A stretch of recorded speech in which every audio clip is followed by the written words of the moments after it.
Hello, coucou, une petite vidéo, je fais mon cinéma pour parler cinéma, puisque je suis allée en salle aujourd'hui voir un film français réalisé par Michel Leclerc, Les Caprices de l'Enfant Roi, avec entre autres Artus, Julia Piaton, Franck Dubosc et d'autres acteurs bien entendu.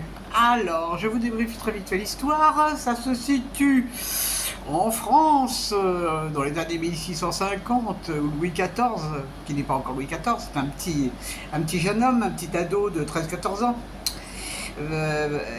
C'est une période où ça va pas très bien, et donc sa mère, Anne d'Autriche, décide de le planquer. Et elle va demander pour ça l'aide d'un de ses amis. Et donc, il s'appelle D'Artagnan, qui lui-même va le confier à Cyrano de Bergerac, et il va être caché dans une troupe de théâtre. Alors, il se trouve qu'il va quand même avoir un sosie à sa place, et donc on va assister à pas grand chose. Vraiment, je suis stupéfaite. Alors, je suis allée en me disant, bon, j'aime bien Artus, je trouve sympa. Bon, Franck Dubosc, c'est pas ma tasse de thé, mais je me suis dit, bon, faut voir, une comédie en ce moment, ça peut faire du bien. Et ben, vaut mieux endurer la canicule, hein, parce que vraiment, c'est navrant ce film, c'est navrant. Il dit rien, il raconte rien, il ne se passe rien. Mais ça cause beaucoup. 2 heures, hein, 2 heures. Et en plus, la clim n'était pas terrible dans le cinéma où je l'ai vu. Je me suis enquiquiné, mais vraiment. Alors, il y a 2-3 répliques humoristiques. Il y a une allusion à un moment quand le petit jeune homme fait du gringue à une dame et qu'elle lui dit ah ben quand même on a 20 ans d'écart, et il lui dit mais c'est pas un problème. Vous voyez l'insinuation par rapport à Macron. Il paraît que ce réalisateur a été très engagé politiquement. J'imagine qu'il était engagé à gauche, j'en sais rien, puis je m'en fous. Mais alors au niveau cinéma, il n'est pas terrible du tout, hein. Bon, j'avais vu 2 autres films de lui qui ne m'avaient pas emballé. Mais alors celui-là, mais ça n'arrête pas de parler. Ah ça, au niveau il y a le dialoguiste, il a eu du boulot, hein. Bon, on peut pas dire que les acteurs jouent mal, ils causent.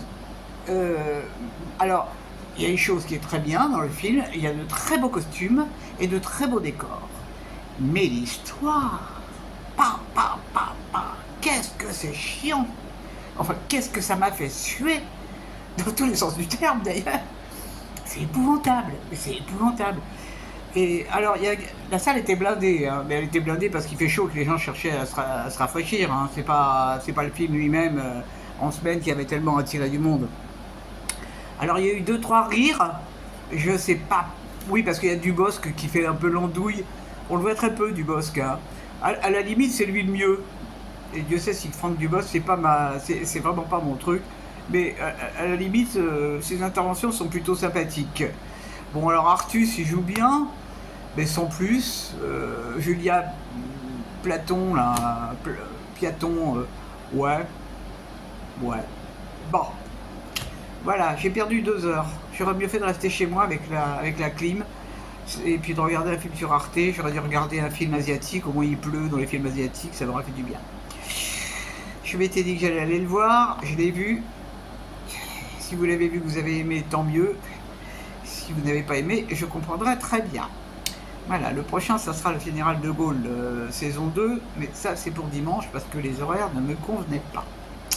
Voilou, et ben j'espère que vous êtes en pleine forme et que vous avez des rafraîchisseurs chez vous.